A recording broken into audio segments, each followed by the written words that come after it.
Hello, I'm the Bane's Hero to those who are new to my channel, and welcome back. Everyone who is a returning subscriber, I really do appreciate your company.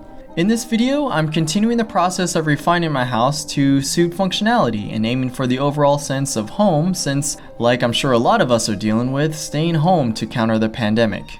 I don't really use this part of my house for a dining room traditionally, nor did I like the styling of the chandelier. This particular modification, admittedly, is more for a cosmetic decision over necessity. However, the reason for change is to gain use of the space, which was limited by the placement of the dangling obstruction if left as it was.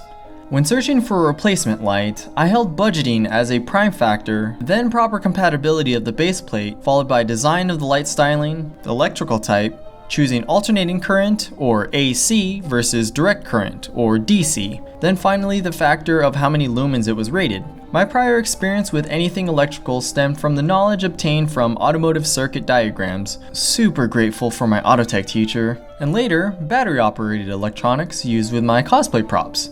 I still sought a refresher which was pertinent for North America type homes that run on 120 volt circuits for the concern for safety. Once the research is done, I went to the circuit breaker to verify and test if the labeling was correct. The easiest way is to leave the light switch at the on position, flip off the corresponding circuit breaker for the area, and return to the light. If the light is off, then the circuit breaker is accurately and safely able to be worked on. Tools needed for the project include a large Phillips head screwdriver, 2 sets of pliers, needle nose and wire cutters, flashlight, stool or ladder, helping hands which I bought from Harbor Freight, a fire extinguisher, and occasionally you might need a multimeter. All tools of which should be within arm's reach of the working area.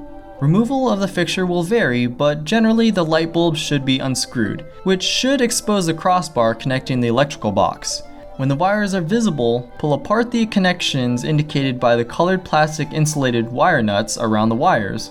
The crucial step is to note which are power, neutral, and ground wires, all of which should be kept separate enough to not touch each other or other metal pieces, just in case somehow it gets live power sent through it. As always good practice, then disconnect the wires. For the crossbar now visible, the screwdriver should be used to remove the fixture from the electrical box, then set the old fixture aside, away from the path of traffic. Assembly of the new fixture should be dictated by the included directions that can vary based on what you have on hand. On a stable surface, you have the choice between series or parallel circuits. This time opting for a parallel circuit for the attribute of the fixture still being able to work even if a bulb goes out.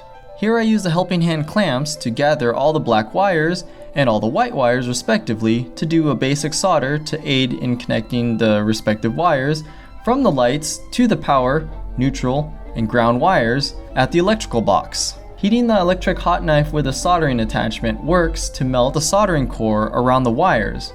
To ease in the binding process to receive the solder, I cut back the insulation sleeve to expose more bare wire core, which was twisted into one point. I personally found it very difficult to work around the base plate while trying to replace the wire nuts around the respective wires, which I did a workaround by having the screws and screwdriver in my pockets, one hand holding and separating the wires and base plate, and the other hand used to tighten the wire nuts. Not even trying to sugarcoat it, I broke a nervous and stressed sweat while trying to replace the light.